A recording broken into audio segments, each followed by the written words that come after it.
नमस्कार दोस्तों मेरी धर्म पत्नी ने मुझे एक वीडियो शेयर किया। वीडियो क्या है, वो एक शॉर्ट है जिसमें एक कुछ 10 साल का बच्चा बाबा के जैसा, पंडित जी के जैसा, जैसे कि आजकल हमारे देश में देखेंगे कि बहुत सारे 8-10 साल के बच्चे भगवत गीता का ज्ञान दे रहे हैं। उससे भी कम उम्र के बच्चे, एक बच्चा तो काफ़ी फेमस है, इस्कॉन से शायद वो रिलेटेड है, तो ये भी कुछ 10 साल का बच्चा है और इसका वीडियो मुझे शेयर की। उस वीडियो का क्लिप मैं रखता हूँ, कुछ 10-15 सेकंड का ही तो वीडियो है। उस वीडियो में वो बच्चा बोलता है कि क्या बोलता है यार, मुझे ये कथा कहानी तो सुनाने आता नहीं है, और सच पूछो तो ये 99% लोगों का यही हाल है यार। इस फैक्ट को भी समझने की जरूरत है कि सबको ये कथा कहानी सुनाने आता नहीं है। शायद हम लोग अब जो शायद ब्राह्मण जाति में अपने पास्ट लाइफ में जो पैदा हुए होंगे, उनके ही एक अंदर बाय बर्थ वो आएगा ना। एक पुण्य है एकादशी का, जिसको करने के बाद वो पुण्य कभी खत्म नहीं होता। और दूसरा, जो गर्भवती नारी को गाली देता है, वो पाप चाहे कितने ही यज्ञ कर लो, कितनी कथाएं कर लो, लेकिन वो पाप कभी खत्म नहीं होता, हमेशा कष्ट देता ही रहता है। सुख आएगा, दुख आ ही जाएगा। जैसे कि ये बच्चा क्या बोलता है कि जो व्यक्ति एकादशी व्रत करेगा, एकादशी का ऐसा प्रभाव होता है। अब एकादशी पूजा कैसे होती है मुझे कुछ भी मालूम नहीं है। एकादशी क्यों होता है, एकादशी में कौन देवता का पूजा होता है, एकादशी है क्या भला, मुझे कुछ भी पता नहीं है। सब कुछ हो तो छठ मालूम है, जो बड़े बड़े हिंदू के त्योहार हैं वो मालूम है, दिवाली मालूम है, ठीक है, लेकिन एकादशी व्रत क्या होता है, और भी छोटे मोटे मुझे लगता है हर एक हफ्ते, हर एक महीने कुछ ना कुछ हिंदू धर्म में पूजा पाठ होते ही रहता है। तो एकादशी व्रत में कृष्ण का पूजा होता है, शंकर का पूजा होता है, किसका पूजा होता है मुझे बिल्कुल नहीं मालूम, लेकिन इस बच्चे को बहुत अच्छे से मालूम है। इस बच्चे का कुछ नाम भी है, मैंने नाम नोट किया है। नाम लिखा था कुछ बाल कथा व्यास पंडित श्री कृष्ण दुबे जी, मतलब ब्राह्मण जाति से ही है। एनीवे, मुझे किसी जाति विशेष पे तंज कसने का कोई भी शौक नहीं है, बल्कि मैं जाति धर्म सबको मैं खत्म करना चाहता हूँ। मेरा बस चले तो मैं सबका सरनेम ही हटा दूंगा, किसी का भी सरनेम नहीं रहेगा। जैसे मेरे नाम में सरनेम है सिंह, तो इस सरनेम को मैं खत्म करना चाहता हूँ। मैं यही सोच कर अपने बेटे का भी नाम सिर्फ विभव लिखवाया था स्कूल में, लेकिन वो स्कूल वाला बोला नहीं, आपको सरनेम अपना देना पड़ेगा, तो फिर वो सरनेम जोड़ना पड़ा विभव सिंह। नहीं तो सिंह किस लिए यार, who is Singh? I am not Singh, I am not tiger. मैं टाइगर, आपको टाइगर लगता हूँ क्या? मेरा बेटा आपको टाइगर लगता है? ये क्या है, मनमोहन सिंह? मनमोहन कितना अच्छा नाम है यार, मन को जो मोह ले, तो सिंह किस लिए? कचरा कर देता है ये सिंह टाइटल। एनीवे, कुछ धर्म वाले, मतलब सिख धर्म के लोग बुरा भी मान जाएंगे, यार तुम क्या बोल रहा है ये। दोस्त, ये वीडियो मेरी वाइफ ने शेयर की, जिसमें वो लड़का बोलता है कि एकादशी का जो पूजा कर ले, एक बार पूजा कर ले, तो उसका जो पुण्य होता है वो पूरी लाइफ रहता है आपके साथ, मतलब शाश्वत, परमानेंट। मतलब एक बार पूजा कर लो, या पता नहीं, बार बार तो नहीं बोल रहा है, यही बोल रहा है कि एक बार जो एकादशी का व्रत कर ले, एकादशी का जो पूजा कर ले, उसका जो पुण्य मिलता है वो पुण्य परमानेंट होता है, शाश्वत होता है, पुण्य कभी खत्म नहीं होता है। मतलब एकादशी व्रत एक तरह से वो महानता साबित करना चाह रहा है, उसकी कितना प्रभाव होता है, क्या फायदे होते हैं, वो बताना चाह रहा है। और दूसरी तरफ दूसरा जो लाइन है, शायद वो वीडियो कट करके जोड़ा गया है, दूसरी लाइन में बोलता है कि जो व्यक्ति एक बार एक गर्भवती स्त्री को गाली दे दे, गर्भवती स्त्री के साथ कहने का मतलब बुरा व्यवहार कर ले, उसको ऐसा पाप लगता है कि वो पाप कभी खत्म नहीं होता। चाहे तुम कितना भी जग कर लो, कितना भी पूजा पाठ कर लो, कितना भी नाक रगड़ लो, मंदिर में जाके, मस्जिद गुरुद्वारा सब जगह जाके कितना भी कुछ भी कर लो, वो पाप ऐसा है कि वो पाप कभी खत्म नहीं होता है, जन्मों जन्मों तक खत्म नहीं होता है। ऐसा उसका बोलने का मतलब है। मेरी वाइफ ने पूछा कि ये देखो 10 साल का बच्चा कितना अच्छा भाषण दे रहा है, मतलब कितना अच्छा भाषण नहीं बोली थी, कितना अच्छा इसको ज्ञान है, देखो पूजा पाठ के बारे में, हरे रामा हरे कृष्णा, मतलब कितना अच्छा करता है। तुम क्या कर रहे हो? तुम्हारा, इसको देखो 4 लाख सब्सक्राइबर, तुमको देखो 4 साल में सिर्फ 3000 सब्सक्राइबर, ऐसे ऐसे बोल के थोड़ा मेरा मजाक भी उड़ाती है।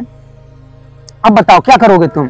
बंद करो ऐसे ऐसे। मैंने उसका कहने मतलब यार, तुमको ज्यादा लोग नहीं सुन रहे हैं तो किस लिए सुना रहे हो?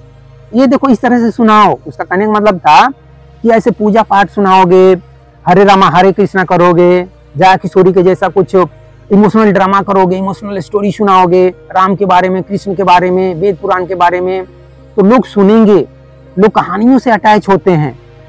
और तुम जिस तरीके से कभी एटम्स की बात करने लगते हो, कभी जो ग्राउंड रियलिटी है उसके बारे में बात करते हो, गरीबी बेरोजगारी, अरे किसको मतलब है गरीबी बेरोजगारी से? जो गरीब है उसको भी नहीं मतलब है। गरीब को भी जाके सुनाओ, एकादशी व्रत करोगे तो तुम्हारी गरीबी दूर हो जाएगी। बेरोजगार को सुनाओ, दुखी को सुनाओ, परेशान जो है उसको सुनाओगे गरीबी का एक्चुअल कारण क्या है, बच्चा मत पैदा करो, ये सब सुनाओगे, वो तुम्हारे सामने से भाग जाएगा कि ये बकवास कर रहा है। इसको ऐसे बच्चे से सीखो कुछ कि कैसे लोग कैसी बातों से प्रभावित होते हैं। प्रेग्नेंट लेडी का बात करो, श्री कृष्ण का बात करो, भागवत गीता की बात करो, वेद वेदांत की बात करो, फिर देखो तुम्हारे सामने कैसे लोग जुटते हैं। गांव देहात के लोगों के सामने यार तुम भाषण दोगे पूजा पाठ करने का नहीं, तो वो लोग थोड़ी जो तुम्हारे सामने आएगा। क्या बोलते हो इस बारे में? ऐसे मेरे को पूछी, क्या मतलब तुम्हारा क्या कमेंट है? तो मैं उसको बोला कि तुम अपने बच्चे को ऐसा एक बाबागिरी सिखाओगी? मतलब तुम्हारा अगर बच्चा मान लो 8-10 साल का है, तो अपने बच्चे को क्यों नहीं सिखाई कि बेटा तुम ऐसे भागवत गीता के बारे में प्रवचन दो, एकादशी के बारे में प्रवचन दो, हरे राम हरे कृष्ण बचपन से ही करो? क्यों नहीं सिखाई अपने बच्चे को? क्यों उसको पढ़ाई लिखाई? क्यों डीएवी से फिर चैतन्य में नाम लिखाई कि नहीं वहाँ कंपटीशन बहुत अच्छा है, वहाँ फिर आईआईटी की तैयारी करेंगे, मेडिकल की तैयारी कराएंगे, मेरा बेटा डॉक्टर इंजीनियर बने, आईएएस बने? क्यों ये सब क्यों की? उसको भी ऐसे ही सिखाना चाहिए था यार। मैंने अपने वाइफ पे ऐसे तंज कसा, बोली उस समय सब चीज नहीं मालूम था, आज से 20 साल पहले ये सब कहाँ यूट्यूब पे सब देखना, यूट्यूब था ही नहीं उस समय। सब थोड़ी जो कोई बच्चा आके 10 साल का, 8 साल का, 5 साल का बच्चा हरे राम हरे कृष्णा या नैनम छिदंती शस्त्राणी ऐसे श्लोक सुना रहा है, उसका अर्थ बता रहा है, कृष्ण की पूजा का महत्व बता रहा है, कृष्ण के कॉन्शियसनेस के बारे में बात कर रहा है। उस समय कोई ये सब नहीं था ना, इसलिए। नहीं तो मतलब क्या बोलोगे, मतलब आप मेरी वाइफ का एक तरह से मजाक उड़ाओगे। तो उसके मन में यह है, क्या है कि जिसके पास ज्यादा पैसा है, ज्यादा नेम एंड फेम है, और ये मेरे सिर्फ वाइफ की बात नहीं है दोस्त, ये सच पूछो तो इंडिया के 99% लोगों की मन की ये बात है। वर्ल्ड के जो दूसरे देश हैं वहां पे थोड़े ज्यादा जागरूक लोग हैं, ज्यादा समझदार हैं, उनका कॉन्साइंस लेवल, उनके सोचने समझने की क्षमता इंडिया से निश्चित रूप से आगे है। लेकिन हम तुलना करते हैं पाकिस्तान से ना, देखो ना हम पाकिस्तान से आगे हैं ना। तो मेरे वाइफ के भी मन में यह है कि जिसके पास ज्यादा लोग भाषण सुनने के लिए आ रहे हैं, पूजा पाठ करवा रहे हैं, प्रवचन सुन रहे हैं, उसका ज्यादा महत्व है। जिसको ज्यादा पैसे मिल रहे हैं उसका ज्यादा महत्व है। जाति किशोरी को कथा सुनाने के लिए 10 लाख मिल रहे हैं, कुमार विश्वास को 20 लाख मिल रहे हैं। तो कोई भी अगर रामचरितमानस हो, रामायण हो, भागवत गीता हो, पुराण हो, वेदांत हो, उसकी बातें करके, चाहे आचार्य प्रशांत भागवत गीता की बातें करके, वेदांत की बातें करके अगर अच्छा पैसे कमा रहे हैं तो इसमें कोई बुराई नहीं है। मेरा वाइफ का कहने का मतलब यही है, तुम भी ऐसा करो। तुम क्यों ये चेंज इंडिया के पीछे लगे हो? चेंज इंडिया कुछ नहीं होने वाला है। तो मैं उससे यही बोला कि मैं तो यार इस लाइफ में क्या, मैं जितनी बार भी इस धरती पे पैदा होऊंगा ना, मैं अपने बच्चे को कभी भी ऐसा बाबागिरी नहीं कराऊंगा। ये बाबागिरी मैं तब कराऊंगा, ये भी मैं बोलता हूँ, दिल की बात यार। एक दोस्त जैसे दोस्त से बात करता वैसे मैं आपसे बात करता हूँ। मैं उसको ये बाबागिरी, नेतागिरी तब कराऊंगा जब वो एक बेवकूफ इंसान होगा, जब उसको A+B² क्या होता है उसको समझ में नहीं आ रहा है, उसको एटम्स क्या होता है समझ में नहीं आ रहा है, उसको रट्टाफिकेशन, हिस्ट्री रट्टा नहीं मार पा रहा है, ज्योग्राफी रट्टा नहीं मार पा रहा है, समझ नहीं पा रहा है, हिस्ट्री जैसे सब्जेक्ट को भी समझ नहीं पा रहा है, भूगोल को समझ नहीं पा रहा है, साइंस को समझ नहीं पा रहा है, मैथ को समझ नहीं पा रहा है, कुछ भी उसको समझ में नहीं आ रहा है। तो वैसे बेवकूफ बच्चे को मैं बोलूंगा कि यार वेद का कुछ चीज रट्टा मार ले, ये एकादशी का कुछ ऐसे भाषण देना सीखो बचपन से तो नहीं, मतलब 20 साल के, अब वहां पे देर हो जाएगी।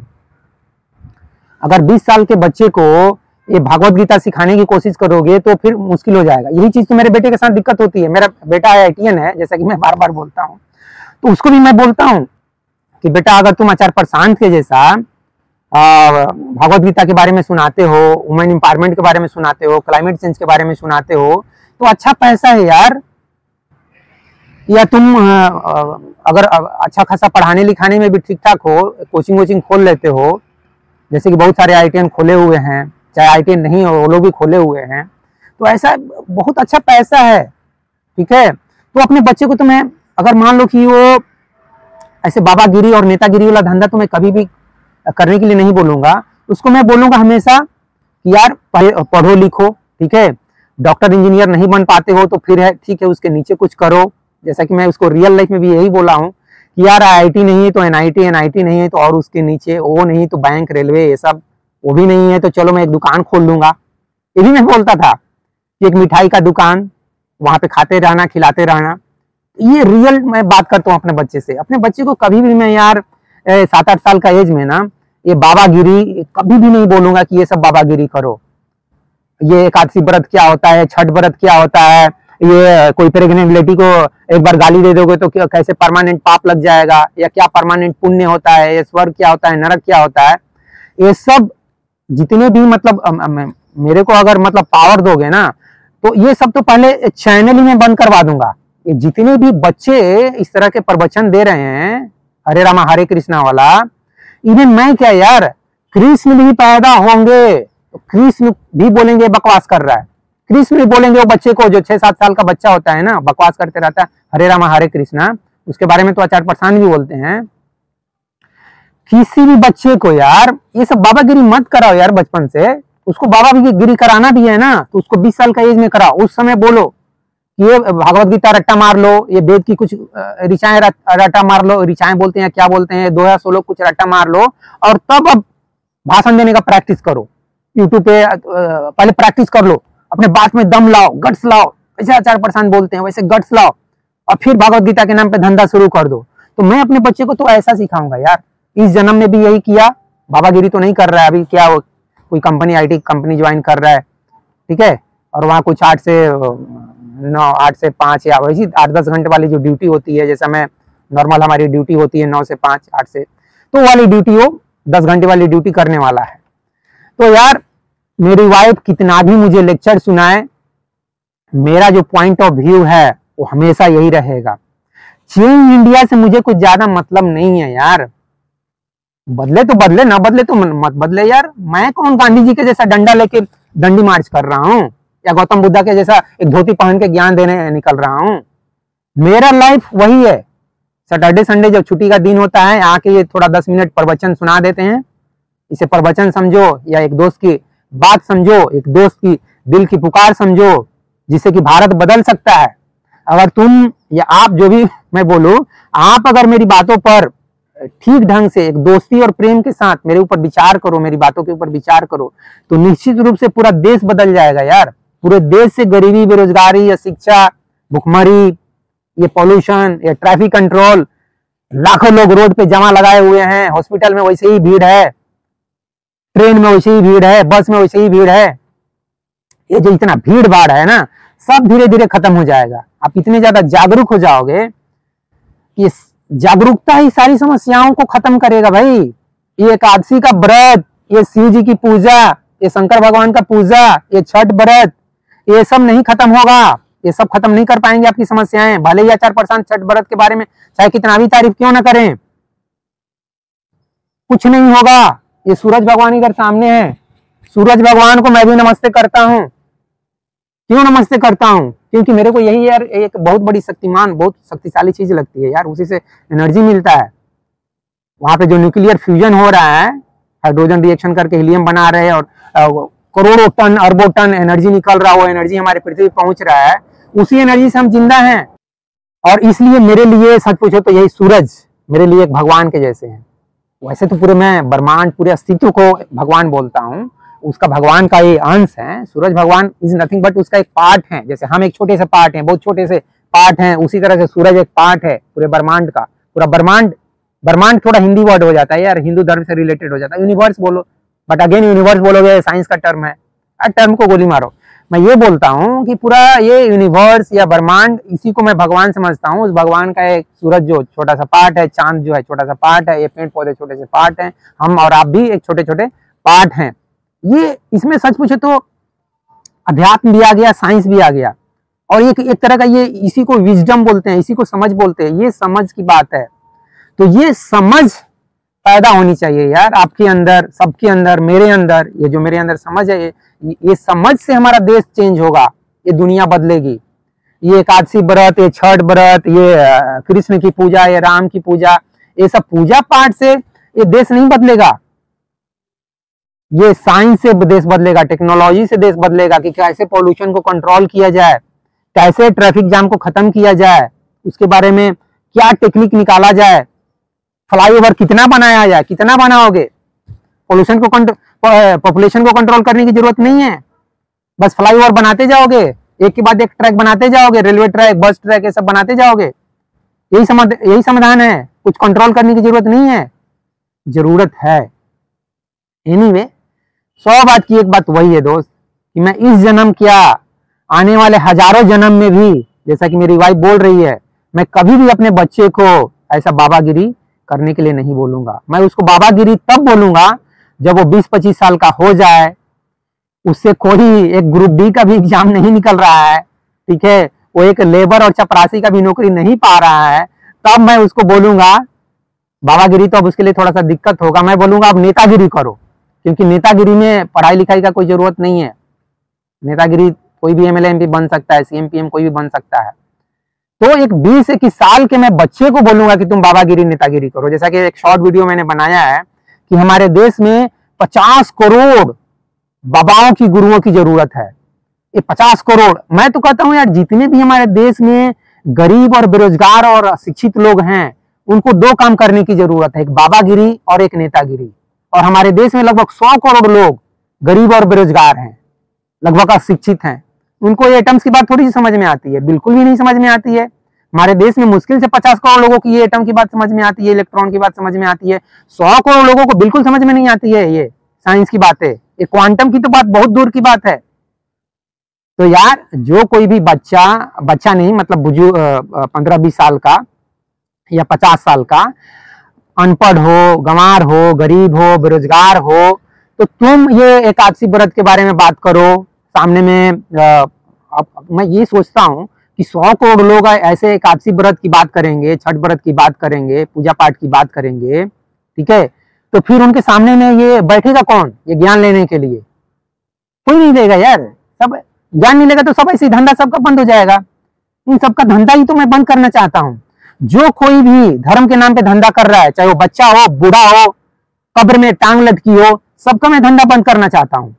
मेरा बस चले तो मैं बंद कर दूंगा, मेरे को पावर मिले तो मैं सचमुच बंद कर दूंगा। सबका यूट्यूब चैनल बंद करवा दो, ज्यादा फिर भी कहीं पे बैठ के बकबक कर रहा है तो जेल में डाल दो, ऐसे पूरा सब खत्म।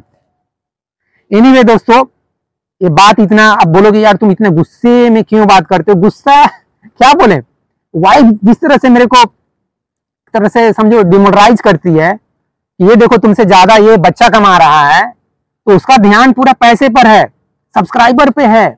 जिसके जितने ज्यादा सब्सक्राइबर, जिसके जितने ज्यादा पैसे, जिसके पास जितनी ज्यादा गाड़ियां, जैसे रजनीश के पास 99 रोल्स रॉयस, तो जिसके पास जितना ज्यादा पावर, पैसा, प्रॉपर्टी, प्रेस्टीज, नेम, फेम, वही तो महान है, वही तो भगवान है, वही तो प्रधानमंत्री है, वही तो प्रेसिडेंट है, वही तो अरबपति है।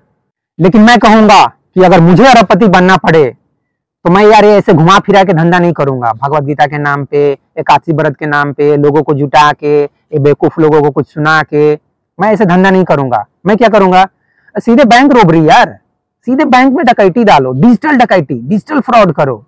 एक ही बार बैंक से करोड़ों रुपया, अरबों रुपया अपने अकाउंट में ट्रांसफर करो और फौरन निकल जाओ, फटाफट। पहले से सब कुछ बुकिंग करो। कौन कौन है ना हमारे देश से जो भागे हुए हैं, नाम भी मुझे याद नहीं आता है, तो उनके जैसा मैं फ्रॉड करूंगा यार, एकदम चुटकी बजा के निकल चलो, ठीक है। तो फ्रॉड करना है तो ऐसे फ्रॉड करो यार। क्या ये गांव देहात के अनपढ़ गंवार लोगों को बैठा के सामने में और उनको ये एकादशी व्रत सुना रहे हो, चाहे वो बच्चा सुनाए, चाहे बूढ़ा सुनाए, चाहे कोई भी सुनाए, चाहे आचार परसान सुनाए। चलो आचार परसान इतने घटिया लेवल के धंधा नहीं करते हैं, उनकी मैं कहता हूँ 90% बातें सब कुछ ठीक है। आचार परसान के मैं बहुत ज्यादा अगेंस्ट में नहीं हूँ, उनकी हालत ये बच्चे के जैसा नहीं है भाई, वो IITN है, स्वीकार करता हूं मैं, उनके पास अच्छा नॉलेज है, वो कुछ इस तरह के घटिया बातें नहीं करते हैं, लेकिन हाँ हिंदू धर्म का बचाव करने की पूरी कोशिश करते हैं, ये मैं देखता हूं उनको। एनीवे, तो यार मैं अपनी, मुझे भी अगर धंधा, जैसा कि मैंने बोला कि मुझे धंधा करना होगा इस तरह का पूजा पाठ के नाम पे, हिंदू धर्म के नाम पे, तो मैं ऐसे धंधा नहीं करूंगा यार। बेवकूफ को मैं बेवकूफ और नहीं बनाऊंगा, मैं बेवकूफ को इंटेलिजेंट बनाना चाहता हूं यार। ये हमारे देश के जो 70-80 करोड़ लोग हैं, अनपढ़ गंवार, जो ऐसे गंवार लोगों के सामने प्रवचन सुनते हैं, उनको मैं और गंवार नहीं बनाऊंगा, उनको इंटेलिजेंट बनाने की कोशिश करूंगा, उनको और जागरूक करने की कोशिश करूंगा, और कर भी रहा हूं। तो मेरे समझ से तो यही बात सही है दोस्त कि अपने बच्चे को 8-10 साल का जो बच्चा है उसको कभी भी ऐसे भागवत गीता के बारे में, हरे रामा हरे कृष्णा के बारे में मत कराओ यार। उसको पढ़ाओ लिखाओ, उसको डॉक्टर इंजीनियर बनाने के लिए सोचो। नहीं बन रहा है, मैं जिद नहीं कर रहा हूँ, मैं अपने बेटे के साथ जिद नहीं किया हूँ कि तुमको IIT क्लियर करना है, नहीं। जब वो एग्जाम IIT की देने जा रहा था और बोल रहा था कि पापा मुझे बहुत डर लग रहा है, पता नहीं क्या होगा नहीं होगा, मैं उसको बोला यार जाके ब्लैंक पेपर दे के आ जाना ना। ऐसे ब्लैंक पेपर कहने का मतलब क्वेश्चन देख लेना, कुछ भी नहीं बन रहा है ऐसे ही आ जाना बिना कोई टिक मारे। यही चीज जब वो LKG UKG में ओलंपियाड का एग्जाम देने जा रहा था उस समय भी मैंने वही बोला, यार तेरे सामने 50 क्वेश्चन आएंगे, उस 50 क्वेश्चन में तुमसे मान लो 10 क्वेश्चन ही बनेगा और 10 ही बना के बस आ जाना यार, चिंता करने की कोई बात नहीं है। तो जो चीज वो समझ लो 5 साल का बच्चा था, जो चीज मैं बोला वही चीज जब वो 18 साल के एज में एग्जाम देने जा रहा है, 18 या 17 जो भी समझो, तो उस समय भी वही मैं बोला कि यार तुमसे एक भी नहीं बनता है, मत बने यार, तुम जाके क्वेश्चन पेपर देख लेना, उसमें से 2-4 बनता है, जितना बनता है बना के आ जाना, परेशानी क्या। वैसे भी तुम्हारा मेंस तो हो ही गया है ना, 99% लाई है तो NIT तो मिल ही जाएगा, ढंग का NIT मिल जाएगा तो NIT तो ज्वाइन कर ही रहे हो। IIT नहीं मिलेगा मत मिले, इतना परेशानी क्या है। तो ऐसे में रिलैक्स भी देता हूँ यार, ऐसा नहीं कि अपने बेटे के नाक में दम करके रखता हूँ कि नहीं नाक का सवाल है, अबे नाक मेरी है नहीं, मेरे पास नाक है कहाँ। नाक मतलब क्या, इज्जत, मेरा क्या इज्जत है यार, कुछ नहीं है यार। हमारे देश में 99% लोगों की इज्जत क्या है, कुछ भी नहीं है। 1% लोगों की केवल इज्जत है, किसकी, नेताओं की इज्जत है, इस तरह के गुरु और बाबा लोग की इज्जत है, जिनके पास कम से कम 50 लाख सब्सक्राइबर है उनकी इज्जत है यार। हमारे जैसे लोगों की क्या इज्जत है, 3-4 हजार सब्सक्राइबर वाले की कोई इज्जत नहीं है। तो मैं अपने बेटे को तो यही बोलता हूँ, do your best and leave the rest. ये मेरा एक फेमस डायलॉग है जो मैं हमेशा बोलते रहता हूँ उसके सामने। लीव द रेस्ट फॉर किसके ऊपर छोड़ना है, भगवान के ऊपर छोड़ना है यार, और किसके ऊपर छोड़ोगे। मैं भी वही चीज लाइफ में कर रहा हूँ, do my best, leave the rest to home, भगवान के ऊपर। तो यार अपने बच्चे को पढ़ाओ लिखाओ, ठीक है। मैं जिद नहीं करता हूँ कि उसको डॉक्टर इंजीनियर बनाओ, लेकिन उसको यही बोलो कि अपना बेस्ट करो। जैसे कि मैं अपने बेटे को बोलता हूँ बेस्ट करो, बेस्ट करने की कोशिश करो यार। अब ऐसा ना हो कि तुम्हारे सामने 50 क्वेश्चन है, तुमसे 40 बन रहे हैं और बोलो कि नहीं मुझे तो मन है कि 30 ही बनाओ। ऐसा नहीं होना चाहिए, 40 बन रहे हैं तो 40 बना के आओ, ठीक है। और यही चीज मैं हर एक बच्चे से भी बोलूंगा, डू योर बेस्ट और लीव द रेस्ट। नहीं तो क्या करोगे, टेंशन में आ जाओगे ना, टेंशन में नहीं आने का, किसी भी चीज का ज्यादा टेंशन नहीं लेने का यार। माँ बाप अगर नहीं अच्छा है तो उसका भी टेंशन मत लो। मेरे भी पिताजी अच्छे नहीं है, क्या थोड़ा टेंशन होता है मैं मानता हूँ, लेकिन टेंशन ज्यादा नहीं लेने का। टेंशन लोगे तो फिर तुम अपना डू योर बेस्ट नहीं कर पाओगे। एनीवे दोस्तों, वीडियो को मैं समाप्त करूंगा यही कहकर कि अपने बच्चे को अच्छा से पढ़ाओ लिखाओ, एक काबिल इंसान बनाओ, स्किलफुल इंसान बनाओ, ताकि उसका कम से कम फ्यूचर अच्छा हो यार। सिर्फ ये लाइफ नहीं, फ्यूचर जो है वो साइंस का है, फ्यूचर जो है क्वांटम फील्ड का है, क्वांटम वर्ल्ड का है। वहां पे क्वांटम कंप्यूटर की बात होगी, क्वांटम पे काम होगा। तो क्वांटम पे काम कैसे होगा, ये एकादशी व्रत से, ये छठ व्रत से, ये सूरज भगवान का पूजा करने से, उससे होगा नहीं। वहां पे काम करना पड़ेगा कंप्यूटर पे बैठ के, वहां पे क्वांटम कंप्यूटर पे बैठ के काम करना, टेक्नोलॉजी पे काम करना पड़ेगा। वो काम करने के लिए दिमाग चाहिए। मैं भी ऑफिस में जाके कंप्यूटर पे काम करता हूँ, डाटा एनालिटिक्स का रूप में काम करता हूँ, इकोलॉजी सिस्टम पे काम करता हूँ। तो उसके लिए हमको थोड़ा सा साइंस, थोड़ा सा मैथ आना चाहिए, तब कर पाओगे, नहीं तो कैसे कर पाओगे। 100 बात की एक बात यही है दोस्त कि अपने बच्चे को काबिल बनाओ, एजुकेटेड बनाओ, इंटेलिजेंट बनाओ, स्मार्ट बनाओ, तब जाके वो ये लाइफ भी अच्छा जिएगा और फ्यूचर लाइफ भी अच्छा जिएगा। Future in the sense not only this life, मैं अगले जन्म की भी बात कर रहा हूँ, ठीक है, सिर्फ इस जन्म की नहीं। मान के चलो कि तुमको मुक्ति नहीं मिलेगी, तुम्हारे अंदर कुछ है, अहम वृत्ति, जो आचार्य प्रशांत बोलते हैं ना, अहम वृत्ति, तुम्हारा अहम वो बेचैन है, और बेचैनी में मान लो दोबारा पैदा हो गया तुम्हारा अहम वृत्ति, तुम्हारा भोग विलास करने की जो इच्छा है वो दोबारा पैदा हो गया, तो क्या करोगे। तो तुम्हारा ये जो एकादशी व्रत वाला धंधा, जो पूजा पाठ वाली बातें हैं ना, ये सब तुम्हारा काम नहीं आएगा, क्योंकि ये धीरे धीरे सब खत्म हो जाएगा। उस समय काम आएगा कंप्यूटर, उस समय काम आएगा कंप्यूटर का जो लैंग्वेज होता है, जो जावा, ये सब लैंग्वेज होता है ना, वो सब काम आएगा, टेक्नोलॉजी काम आएगा, ये सब काम नहीं आएगा। पूजा पाठ, जग व्रत, ये भजन कीर्तन काम नहीं आएगा। अब ये तुम समझो कि मैं हिंदू धर्म का मजाक उड़ा रहा हूँ। मैं हिंदू धर्म का सिर्फ मजाक नहीं उड़ा रहा हूँ यार, मैं हर एक धर्म के बारे में बात कर रहा हूँ। ये सब काम नहीं आएगा, चाहे वो मुस्लिम धर्म वाले कुछ इस तरह के काम कर रहे हो, चाहे बाइबल वाले काम कर रहे हो, मतलब क्रिश्चियन धर्म वाले काम कर रहे हो, चाहे किसी भी धर्म वाले के ये सब काम क्यों ना कर रहे हो। इस तरह का बच्चा जो प्रवचन दे रहा है, इस तरह का कोई भी धर्म वाला क्यों ना करा रहा हो अपने बच्चे से, ये सब गलत है, ये सब नहीं होना चाहिए। एनीवे दोस्तों, इस वीडियो को मैं समाप्त करता हूँ। इस वीडियो के बारे में जो भी आपके विचार हैं वो कमेंट बॉक्स में आप शेयर कर सकते हैं। तो जय हिंद, जय भारत और जय विश्व, जय भगवान। Thank you very much friends.